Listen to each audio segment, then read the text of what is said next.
grant me ownership of this house, or we're heading straight for a divorce. My husband's ultimatum hit me like a freight train. Here I was, suddenly backed into a corner by Bob. This house, a sanctuary filled with the echoes of my parents' presence, held a cherished place in my heart. Surrendering it was out of the question. Yet Bob seemed willing to toy with my emotions, brandishing threats as if they were mere trifles. Confusion clouded my mind as I grappled with this impossible situation. Seeking guidance, I turned to my father for support. I am Jessica, 30 years of age, a devoted homemaker shouldering the responsibilities of our household day in and day out. Bob and I have been bound in matrimony for nearly 2 years now, but the weight of his demands threatens to rupture the foundation of our marriage. Since I left my job to marry him, he has been tirelessly providing for us. However, everything changed in an instant following the passing of my father-in-law. My mother-in-law abruptly decided to move into our apartment, and our once ordinary daily life shattered. What struck me most was the abruptness of it all. The news of my mother-in-law's impending move came just one day before she was set to join us in our home. "Hey, so Mom's dropping by tomorrow," my husband announced casually as he walked through the door, as if it were the most insignificant news. "And it's not just a visit. She's actually moving in. So, we should probably tidy up a bit." The words hit me like a ton of bricks. My mother-in-law moving in with us? It seemed like such a sudden and monumental shift. But my husband seemed unfazed, as if it were the most natural thing in the world. "Yeah, it's kind of a given, right? Mom shouldn't be alone back home," he added nonchalantly, as if it were a simple matter of fact. Reflecting on the situation, I couldn't shake the feeling that my husband's approach was somewhat unusual. Typically, a husband would discuss such a significant decision with his wife beforehand. Yet, in my case, it seemed as though the decision had been made before I was even consulted. True to my husband's words, the next afternoon, my mother-in-law arrived, bringing with her a substantial amount of baggage, both literal and figurative. "Hello, mother-in-law. It's been a while. Please come in." I greeted her warmly, but her expression seemed anything but pleased. "Wait, Jessica, aren't you supposed to pick me up from the station?" she questioned, her tone tinged with disappointment. "Oh, I wasn't sure about your arrival time," I admitted hesitantly. "You should have called and asked, shouldn't you?" she chided, her disapproval evident. Feeling a pang of guilt, I apologized. "I'm sorry." Muttering to herself, my mother-in-law settled herself onto the sofa with an air of entitlement. The following day marked the onset of her snide remarks, conveniently commencing as soon as my husband departed for work. "Jessica, why are you so lax? The dishes and laundry should take precedence in the mornings," she criticized, her tone dripping with disapproval. "I apologize. I'll attend to the laundry as soon as I finish up here," I assured her. "I'm telling you, the priorities in this household are all wrong. Laundry should come first after breakfast," she insisted firmly. "Even if you believe that, please refrain from speaking to me in such a manner. It's disrespectful for a daughter-in-law to challenge her mother-in-law." "I can't help but wonder about your upbringing," she retorted sharply. "I have my own schedule for the day too. Why can't she grasp that? It's not as if I'm neglecting my responsibilities. I'm used to myself, feeling a twinge of frustration. It appeared that my mother-in-law simply couldn't accept my way of doing things.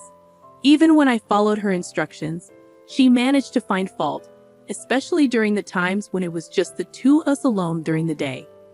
One day, a clandestine plan took shape in my mind. A plan to liberate ourselves from living under the same roof as my mother-in-law. The strategy was simple.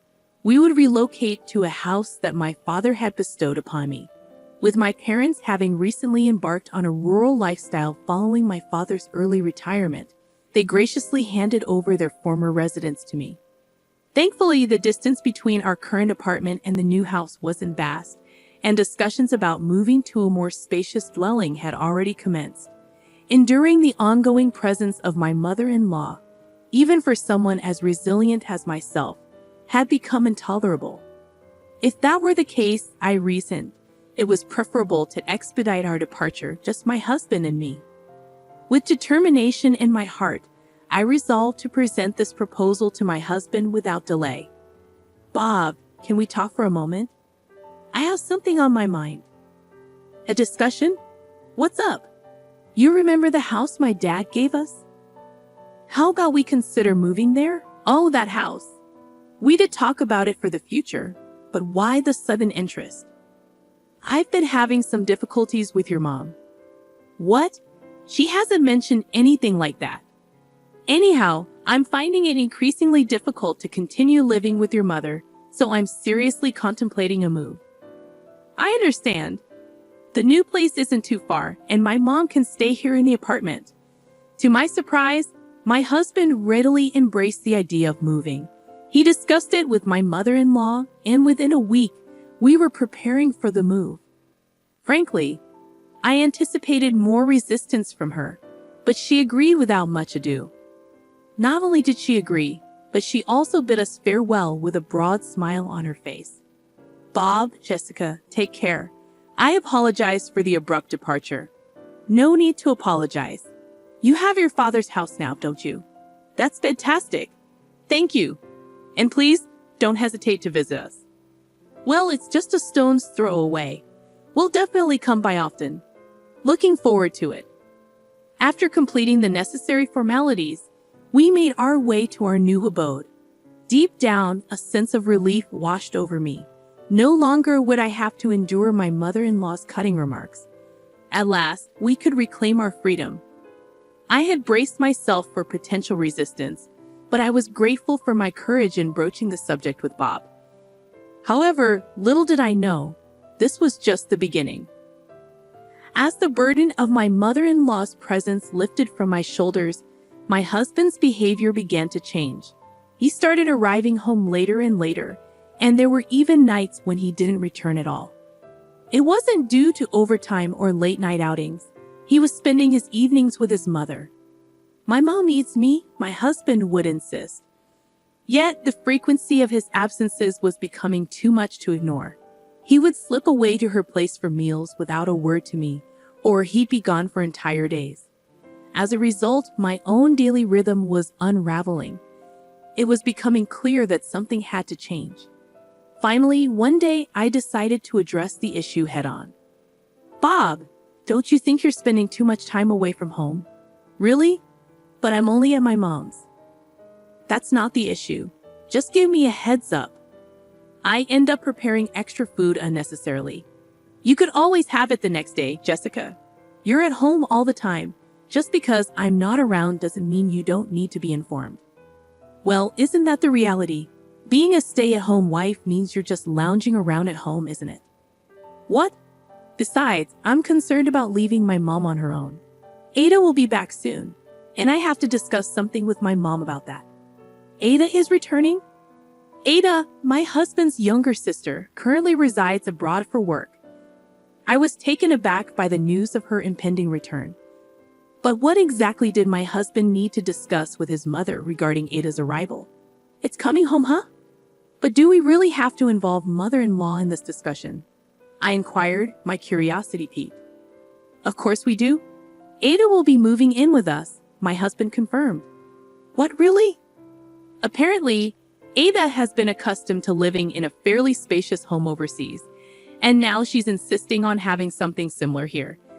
That's why I believe she'll end up staying in this house, my husband explained. What? This sudden twist left me utterly speechless. My sister-in-law moving into the house, we had just managed to escape from my mother-in-law's presence. And now this, wait a minute, Bob. This is the house my dad left me. Why would Ada? Well, you remember our old apartment where we used to live, right? Mother-in-law is living there now, and it's too cramped for her. So the only feasible option for a larger space is this one, Bob elaborated. Don't make decisions like that on your own. I never agreed to living with Ada, I protested. Oh, we won't be living together. We're giving the house to Ada, my husband clarified. What? What are you talking about? I exclaimed in disbelief. Look, we're moving back in with mother-in-law. Ada can have this house and make it her own, he explained calmly. I felt like the ground was slipping from under my feet, a complete disregard for common sense almost causing me to lose my balance. Despite my repeated assertions that I had no intention of living together, Bob seemed to have reached a breaking point. Can you please stop this? We're only able to live here because of me, so just listen and be quiet. My husband snapped. Don't joke around. This is the house I inherited. Why would Ada? This house is too nice for you to live in, isn't it? Ada has been living abroad for a long time, and I promised her a spacious house. I can't go back on my word now. I don't care. I'm not okay with this. All you do is complain, I retorted. Forget it. Let's both cool off. I'm going back to mother-in-law's for a while, he concluded before storming out. With that, Bob slammed the door behind him and stormed out of the house. Left alone in the room, tears began to well up in my eyes. Why does he always make decisions without consulting me? This house holds sentimental value to me. It's my cherished inheritance, yet he's giving it away to my sister-in-law. This is no laughing matter. Every day I received messages from Bob, questioning if I had come to my senses yet, and urging me to return to the house. Each time I stood my ground and replied, I won't give in. Then one day, Bob's patience with my stubbornness reached its limit. He called me in a fit of rage. Jessica, when are you going to come over here? I've asked you countless times. Bob's voice crackled over the phone. I'm not going, and I have no intention of handing over this house to Ada, I replied firmly. That's enough. I've already informed Ada she's returning this week. Stop making a scene, Bob retorted, his tone growing impatient. Don't make decisions unilaterally. This house was passed down to me by Dad. It's mine. Why should I surrender it for your family's sake? I shot back, frustration bubbling up inside me. Watch your tone. Mother-in-law is upset. Don't make things worse, Bob warned, his voice tense with irritation. What about my feelings? I countered, feeling my patience wearing thin. Bob's frustration was palpable, evident in the heavy sigh he let out over the phone. Then, unexpectedly, he dropped a bombshell. If you refuse to listen to me, we're getting a divorce. You understand? By tomorrow, and you'll leave the house to Ada. In that moment, any warmth I held for him turned cold. The way he wielded divorce as a threat was despicable, unforgivable. Disregarding my feelings and using divorce as a tool to enforce his will, could I let him get away with such behavior? Despite my simmering anger, my husband continued arrogantly, paying no heed to my emotional turmoil. Do you comprehend? If you don't vacate by tomorrow, we're ending our marriage. Are you truly serious? I questioned incredulously. Absolutely. You have no say in the matter.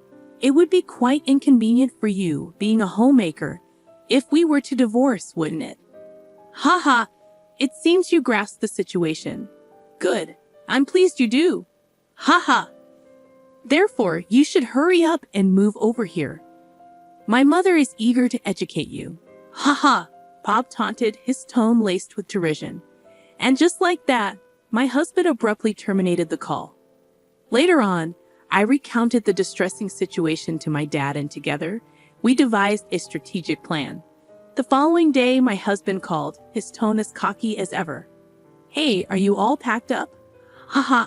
Well, of course, he quipped. More importantly, when is Ada returning? I replied calmly. Tomorrow. Why are you so fixated on Ada? He retorted. And then, in response to my inquiry, my husband's true intentions came to light. Well, you see, she's been making quite a fortune in stocks and investments. I see. So you're attempting to curry favor with her for financial support. Typical of you, I remarked. Believe what you will. I need you out by today, he demanded. Don't fret. I've already relocated, I assure him. What? His surprise was palpable in his voice. He likely expected me to comply obediently with his demands. His tone grew increasingly arrogant. Oh, I understand now. You never truly intended to divorce me. Haha, that's logical. Without any income, he'd struggle to survive if we were to split. Haha, it's true. For the time being, we're still legally married, so I'm even entertaining your call. But that won't last much longer, my husband remarked, his tone dripping with arrogance. What? You're serious about divorce? My words seemed to shake him to his core. What are you insinuating? You'll leave that house, won't you? You're coming back here immediately, right? He demanded. What? Why would I do that? I'd sooner face death than return to a home with an unreasonable husband and a meddling mother-in-law, I countered firmly. What? What are you saying? You agreed to leave the house, my husband exclaimed. And that's exactly what I've done. I said I've already moved out, I responded calmly. Don't play games with me, he retorted. Then where are you? Panic tinged my husband's voice as he started to speak faster, a clear sign of his agitation. I'm at my parents' house now, I replied. What? But I relocated to the rural area where my parents reside. I won't be returning to your house, I clarified. Oh, I see. Relief flooded into my husband's voice. Well, it doesn't matter as long as I can give the house to Ada. $500,000, I stated firmly. What? The house I inherited from my father? You put it up for sale. So if you're serious about giving it to Ada, you'll need to buy it for $500,000. My tone remained resolute. What? You're joking, right? My husband's disbelief was evident. Do I sound like I'm joking? The house is still in my father's name, so I've asked him to list it for sale. Actually, what I requested from my father was assistance with selling the house, I clarified. My father had always told me you can live in it or sell it, whichever you prefer. Just inform me when the time is right. The appraisal came in at $500,000. Seeing the opportunity, I wasted no time in listing it for sale. It was a scenario he likely never anticipated. My husband struggled to articulate his thoughts, attempting to unleash his verbal fury. You must be joking. Acting on your own accord like this, I won't tolerate it, my husband protested. I don't require your approval. We're divorcing soon regardless, I countered. What did you just say? Do you comprehend your own situation? You'll be the one in trouble after the divorce. Being on my own, without your income, is far better than staying with you, I asserted. Listen, Ada will be returning home soon. I've already made it clear I'm counting on her financial support, I added firmly. So what? As I mentioned, if you're so keen on securing a place for Ada, why not just purchase the house for $500,000? If you're able to, that is, I challenged. What? I can't possibly afford that, he retorted. Ada is earning from her investments, isn't she? She can buy it for $500,000, I suggested. No matter how wealthy Ada may be, that's an excessive amount, he argued. My husband persisted with excuses, showing no remorse or willingness to humble himself. Realizing that continuing the conversation would be futile, I resolved to speak my mind. I have no patience for the antics of a foolish mother and son. Did you truly believe that threatening me with divorce would compel me to obediently surrender the house? If you presumed that I would comply with your every whim simply because I'm a housewife, you're sorely mistaken. Hey, just calm down, he interjected. I am calm. It's you who should be panicking right now, isn't it? I refuse to blindly follow your commands. I categorically reject any further ties with your family. Stay out of my life forever. To hell with you and your precious mother, you jerk. I shouted loud enough for the neighbors to hear before abruptly hanging up the phone. Without hesitation, I blocked his number, severing all communication with my husband. Following that, I sought out a lawyer I trusted and initiated divorce proceedings. Despite the challenges, I ultimately succeeded in divorcing him on the grounds of his misconduct. As far as I know, he continues to reside in the condo with his mother-in-law. With my sister-in-law's impending return, they couldn't arrange for a larger residence. In the end, she flew back overseas in a fit of anger, exclaiming, "This isn't what we agreed upon." My ex-husband's scheme to seek financial aid from his investment-savvy sister-in-law collapsed miserably. Presently, It seems they're barely getting by with the alimony I receive and the living expenses for his mother-in-law. With him still entangled in the demands of his mother-in-law, prospects for improvement seem bleak. On the contrary, I've been enjoying a peaceful life in the countryside with my parents since relocating. Recently, through a neighbor's recommendation, I secured a job as an office worker at a local orchard, providing me with a respectable income. For the time being, I intend to remain here, maintaining proximity to my parents to repay their kindness.